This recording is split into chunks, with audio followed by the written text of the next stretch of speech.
Hello guys, welcome to my on study YouTube channel. आप सभी का मेरे यूट्यूब चैनल में स्वागत है।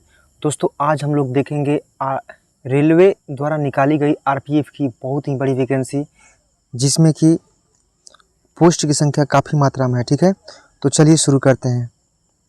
देखिए, ये आरपीएफ की वैकेंसी है और आरपीएफ 02/2024, ठीक है, एम्प्लॉयमेंट नोटिस है। चलिए आगे देखते हैं।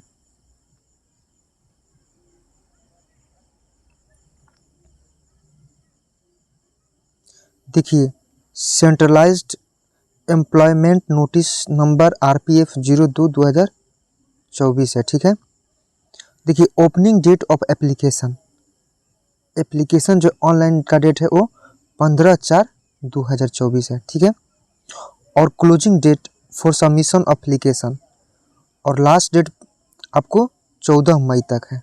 ठीक है, तो 15 अप्रैल से शुरू होगा और 14 मई तक फॉर्म भरा जाएगा। आगे देखते हैं। Payment of modification fee last date 15/5/2024 है, मतलब 15 मई तक पेमेंट का भी डेट है। ठीक है, चलिए आगे देखेंगे।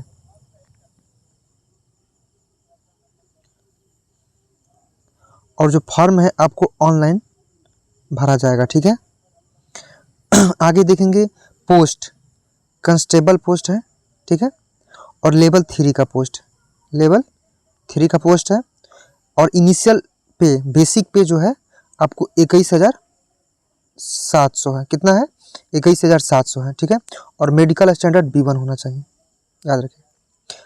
और देखिए, एज आपका काउंट होगा 1/7/2024 से, मतलब 1 जुलाई 2024 आपका एज काउंट होगा। 18 से 28 के बीच आपका एज होना चाहिए। ठीक है, टोटल वैकेंसी, देखिए वैकेंसी का बात करेंगे तो टोटल वैकेंसी आपको 4208 है। 4208 है। चलिए आगे देखते हैं।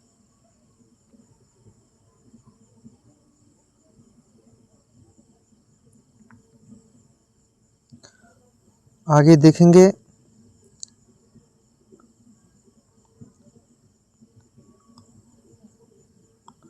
देखिए, एज आपका 18 से 28 ईयर्स होना चाहिए, जो कि काउंट होगा आपको 1/7/2024 से। ठीक है, और नोटिफिकेशन संख्या आरपीएफ 02/2024 है।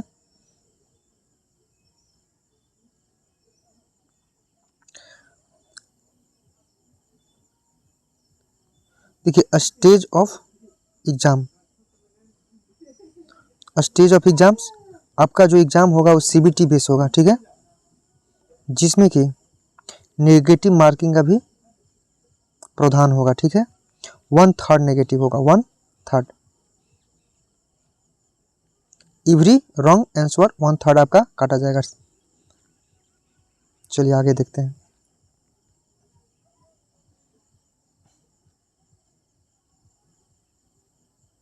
यही है, मतलब देख लीजिएगा आप लोग नोटिफिकेशन, और आगे जो है उसके बारे में हम बता रहे हैं।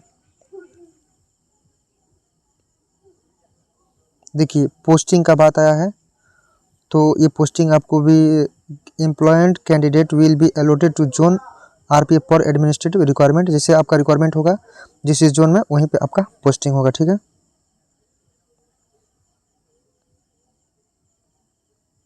और देखिए, एग्जाम के लिए SC ST कैंडिडेट के लिए फ्री ट्रेवलिंग के लिए पास दिया जाएगा।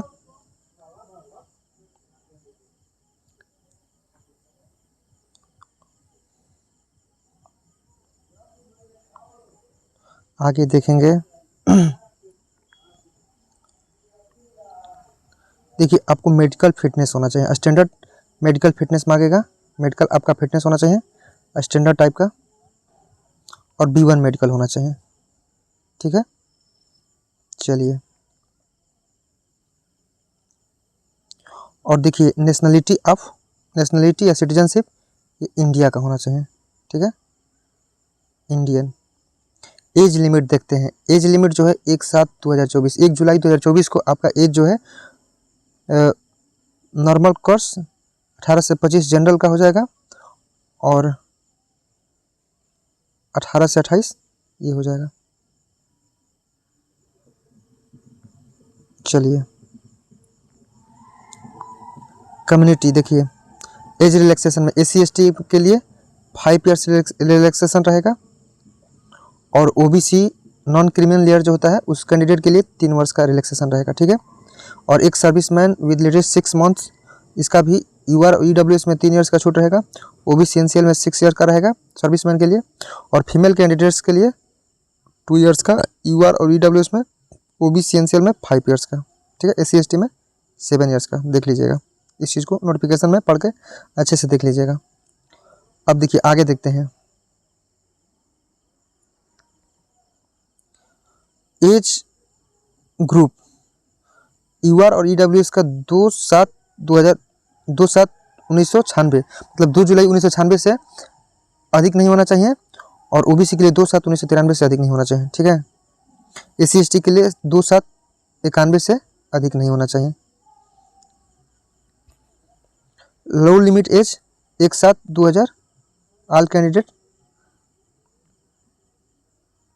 Lower limit date of birth all candidate 1/7/2006 होना चाहिए।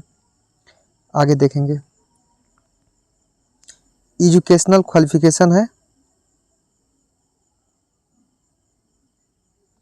एजुकेशनल क्वालिफिकेशन में RPF कांस्टेबल के लिए आपको मैट्रिक पास ही होना चाहिए जहाँ तक है। चलिए और देखिए फी जो है 500 रुपया है, ठीक है। For all candidate except categories mention below SI number 2 500 रुपया है फी, और 400 रुपया shall be refunded duly deducting bank charges applicable on appearing CBT। मतलब कि जो आपका CBT हो जाएगा एग्जाम, उसके बाद आपका 400 रुपया लौटा दिया जाएगा, ठीक है। और SC/ST कैंडिडेट और एक serviceman female minorities economically backward caste EBC के लिए 250 रुपया है फीस, ठीक है। और जो कि 250 रुपया आपको CBT के बाद रिफंड कर दिया जाएगा, मतलब वापस दे दिया जाएगा। चलिए आपको फी जो है ना ऑनलाइन पेमेंट करना है, ठीक है। मोडेज ऑफ फी पेमेंट, तो ये पेमेंट आपको ऑनलाइन करना है।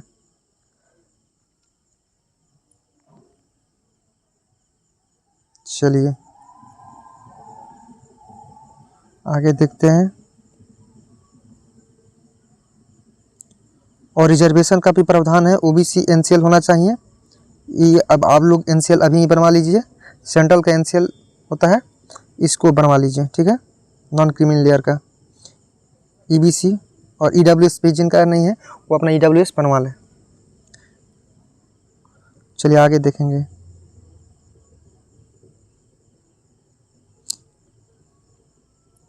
तो ये सब नोटिफिकेशन है, इसमें आप लोग देख लीजिएगा।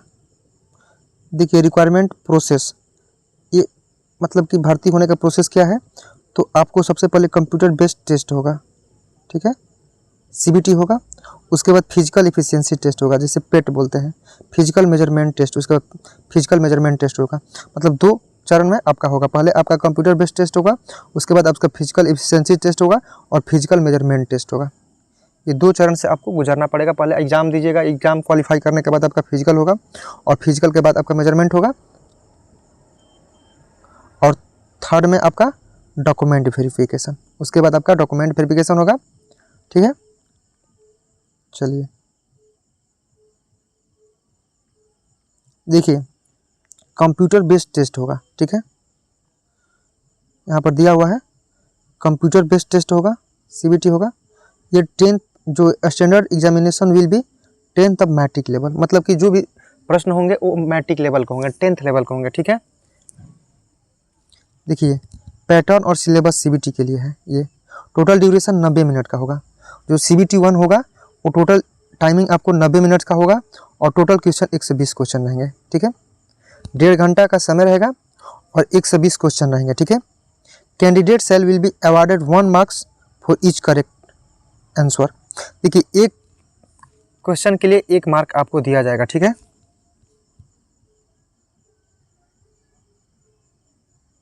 और no marks will be awarded और deducted for question not attempt.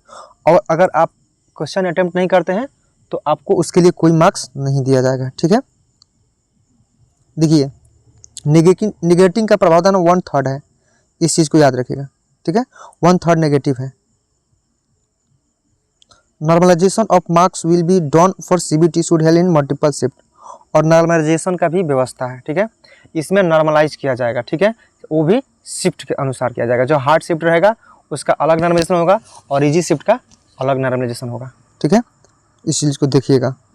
देखिए minimum passing percentage of eligibility UR EWS and OBC NCL 35% और एससी एसटी के लिए 30%। मिनिमम जो पासिंग परसेंट है वो UR EWS and OBC NCL के लिए 35% है और एससी एसटी के लिए 30% है, ठीक है। चलिए आगे देखते हैं। और जो मार्क्स होगा CBT shall be conducted short listing candidate further stages of this requirement process. और जो सीबीटी में मार्क्स लाएंगे उनका शॉर्ट लिस्ट किया जाएगा, ठीक है। और उस शॉर्ट लिस्ट में से जो कैंडिडेट सेलेक्ट होंगे उनको आगे के प्रोसेस के लिए बुलाया जाएगा, ठीक है। Syllabus of CBT. देखिए सिलेबस, यहाँ आपको सिलेबस दिया गया है। ऑब्जेक्टिव टाइप का क्वेश्चन रहेगा। देखिए अर्थमेटिक 35 मार्क्स का पूछा जाएगा, ठीक है। अर्थमेटिक 35 मार्क्स का पूछा जाएगा।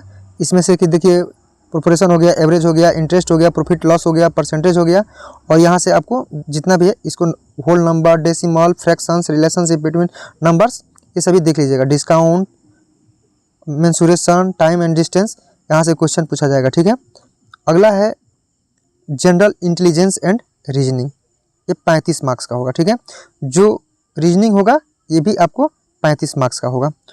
और रीजनिंग में देख लीजिए आपको कहाँ कहाँ से पूछा जाएगा। Difference, similarities and differences, spatial visualisation, spatial orientation, problem solving, बाकी जो है ये सब देख लीजिएगा। डिसीजन मेकिंग, विजुअल मेमोरी, ये नॉन वर्बल सीरीज, यहाँ से आपको रीजनिंग के प्रश्न पूछे जाएंगे, ठीक है। और अगला है जनरल अवेयरनेस, जो जीके और जीएस है और करेंट अफेयर, ये टोटल मिलाकर आपको 50 मार्क्स का पूछा जाएगा, ठीक है। ओवरऑल टोटल 120 क्वेश्चन रहेंगे और आपको 90 मिनट का समय मिलेगा। 90 मिनट का यानी कि 1.5 घंटा का आपको समय मिलेगा, ठीक है। जिसमें कि 35 मैथ के प्रश्न रहेंगे, 35 रीजनिंग के प्रश्न रहेंगे और 50 जीके जीएस के प्रश्न रहेंगे, ठीक है।